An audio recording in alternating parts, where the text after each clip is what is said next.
BJP से जो लोग भी समझौता और जो लोग अपने पार्टी को तोड़कर उनके साथ दिया था, उनके साथ आज विश्वासघात होने वाला है। हमने पहले ही कहा था कि जो लोग गए हैं, हमारे दल के भी कुछ लोग विधायक लोग गए हैं, उनके साथ भी वही होगा जो इन लोगों के साथ हो रहा है। तो पशुपति पारस के हश्र से सबक लेना चाहिए, आप कह रहे हैं आपकी पार्टी के विधायकों को। हर आदमी को सबक लेना चाहिए। कोई भी पार्टी किसी को मिलाने के बाद उसके साथ धोखा करे तो हर लोग को ये समझना चाहिए कि हमारा जो मूल पार्टी है उससे लड़ाई लड़ना हमारा काम है। लड़ाई लड़ेंगे, इन पार्टी छोड़कर दूसरे पार्टी में नहीं जाएंगे। नहीं भाई वीरेंद्र जी, आपसे ये पशुपति पारस को लेकर आपसे ये सवाल इसलिए भी है क्योंकि पार्टी के कद्दावर नेता हैं, इसलिए सवाल है कि क्या आप उस तरफ देख रहे हैं, पशुपति पारस की तरफ आरजेडी देख रही है क्या? देख रहे हैं 4 PM और मैं हूं अभिषेक मिश्रा। देखिए, इस वक्त हमारे साथ आरजेडी के कद्दावर नेता भाई वीरेंद्र हैं, पार्टी के विधायक भी हैं, लालू यादव के करीबी नेता हैं। एनडीए में सीटों का बंटवारा आज होने जा रहा है और एनडीए में सीटों के बंटवारे पर फॉर्मूले पर सहमति बन गई है। पशुपति पारस को एक तरह से निपटा दिया है भारतीय जनता पार्टी ने। आमतौर पर तो ये एनडीए का मामला है, बीजेपी का फैसला है। आरजेडी इस पूरे मामले को कैसे देख रही है? और ये मामला एनडीए का है जी, और इस पर हमको बोलने का कोई अधिकार नहीं है जी। लेकिन एक बात जरूर मैं कहना चाहूंगा कि एनडीए जिस तरह से कहती है कि हमारे यहाँ सब ऑल इज वेल है, वो देखने को मिल रहा है कि उनके यहाँ कोई ऑल इज वेल नहीं है। और जो लोग उनका साथ देने वाले लोग थे, सबके साथ वो घात करने का काम कर रही है। बीजेपी का मतलब बड़का झूठा पार्टी, हमने पहले ही कहा था और आज वो साबित हो रहा है सारी जगहों में। इसलिए बीजेपी से जो लोग भी समझौता और जो लोग अपने पार्टी को तोड़कर उनके साथ दिया था, उनके साथ आज विश्वासघात होने वाला है। हमने पहले ही कहा था कि जो लोग गए हैं, हमारे दल के भी कुछ लोग विधायक लोग गए हैं, उनके साथ भी वही होगा जो इन लोगों के साथ हो रहा है।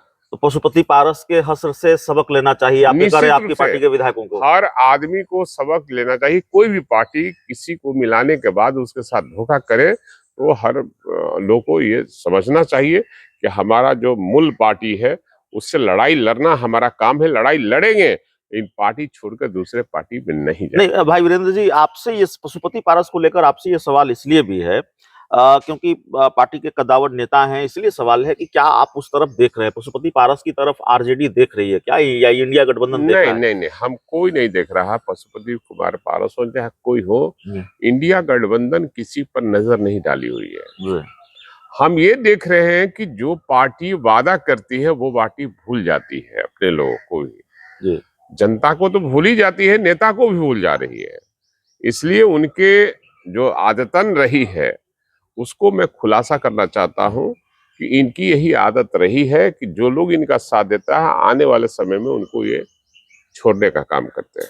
अब तो चिराग पासवान को बीजेपी इतना भाव दे रही है, चिराग पासवान को 5 सीटें मिल गई हैं। चिराग पासवान चुनौती है कि नहीं है इंडिया गठबंधन के लिए? नहीं, कोई हमारे यहाँ चुनौती नहीं है। हमारा वोट इंटैक्ट है और इस बार आप जानते हैं कि बिहार का इतिहास रहा है कि बिहार जब जब अंग्रेजी लिया है, देश में परिवर्तन हुआ है।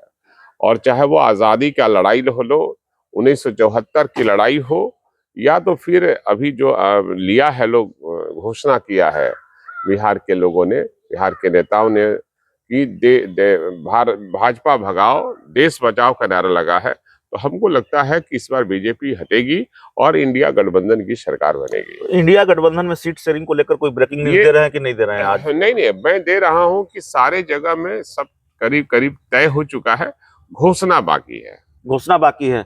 हाजीपुर सीट पर एनडीए में पूरी गहमा-गहमी रही है, आखिरकार हाजीपुर सीट चिराग पासवान के खाते में चली गई है। महागठबंधन की तरफ से या आरजेडी की तरफ से कौन उम्मीदवार होगा हाजीपुर में? मैंने कहा जी कि हमारे बड़े नेता शीर्ष नेतृत्व तय करेंगे कि कौन कहां से लड़ेगा, लेकिन अभी खुलासा नहीं हुआ है। लेकिन भीतर खाने को पता है कि सब तय हो चुका है, घोषणा बाकी है। बिहार में आज मंत्रिमंडल विस्तार की भी चर्चा है। ये तो चर्चा कई दिनों से चल रहा है। 28 जनवरी को सरकार बनी थी और 28 जनवरी से अभी आज हो गया 14 मार्च हो गया। तो हमको लगता है कि अंदर खाने में सब कुछ ठीक ठाक नहीं है और बिहार की जनता के साथ काफी अन्याय हो रहा है। हर विभाग में कहीं कोई काम नहीं हो रहा है, कई हमारे पदाधिकारी मित्र हैं, उन्होंने कहा कि सर हम लोग क्या करें, हम लोग के यहाँ कोई फाइल नहीं आती है, काम नहीं होता, जनता के काम से इन लोगों को मतलब नहीं है, राज हमारा रहे इसके लिए ये एनडीए काम करती है। एक आखिरी सवाल है सर, 2024 के लोकसभा चुनाव से पहले, अब तो चुनाव का ऐलान कभी भी हो जाएगा, उससे पहले क्या बिहार में इंडिया गठबंधन में किसी नए दल की एंट्री होगी?